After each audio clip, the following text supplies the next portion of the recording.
tuna changamoto ya customer care, jinsi ya kuwapokea wagonjwa, kuongea nao na kuwashauri na kuambia nini cha kufanya na hatua inayofuata, gharama halisi za matibabu. Kwa hiyo wataalamu wa afya wa Njombe mji pamoja na RMO wetu hapa, naomba maelekezo yashuke mpaka level ya zahanati.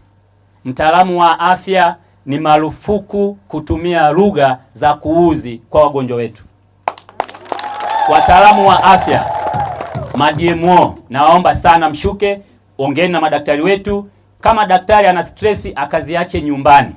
Huyu mama ana ujauzito wake, anakuja kupata utaalamu, apate ushauri wa kitaalamu katika mazingira alionayo. Ujauzito sio ajali, ni kwamba anakuja kliniki mara kwa mara, unazungumza naye. Kwa hiyo tusiende tukatoa zile lugha za kuudhi kwa wagonjwa wetu. Mheshimiwa Rais Dr. Samia Suluhu Hassan amekuwa mkali sana kwenye eneo hili. Kama huwezi, ukae pembeni, tuajiri mwingine aweze kutusaidia katika eneo hilo. Tusiende kutoa lugha za kukera. Tusiende kutoa lugha za kukera kwa watu wetu. Mheshimiwa mbunge pamoja na diwani huyu wametoka kuomba kura juzi tu. Kwa hiyo wana mawasiliano ya moja kwa moja na wananchi.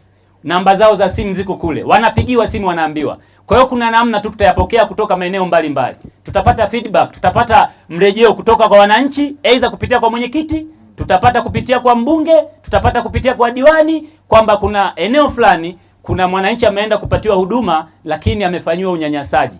Hatuwezi kuvumilia katika hilo. Yako maeneo ya kuvumiliana, lakini swala la customer care, swala la kuongea lugha zinazotakiwa za kitaalamu, lugha za kitabibu katika eneo letu la afya, na mimi mwenyewe ni daktari, kwa hiyo najua namna ya kuongea na mgonjwa.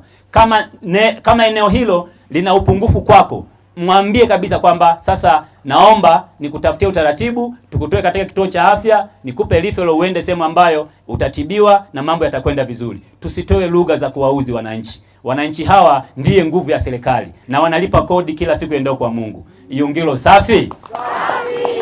Katika eneo la ajira na upungufu wa wataalamu, sio sisi tu peke yetu ambao tumeliona. Mheshimiwa Rais mwenyewe kwa maono yake akaahidi katika zile siku 100 tutaajiri wataalamu katika eneo la elimu 7,000, lakini katika wataalamu afya 5,000. Kwa hiyo na Njombe ni wanufaika wataalamu wale. Kwa hiyo RMO upo hapa, angalia mapungufu katika maeneo ya peripheral, kwa sababu huko ndo tunahitaji sana huduma ziweze kutoka za kutosha, ili tusiwapeleke sana wagonjwa mjini kwa yale ambayo tunaweza tukayamudu katika vituo vyetu vya afya.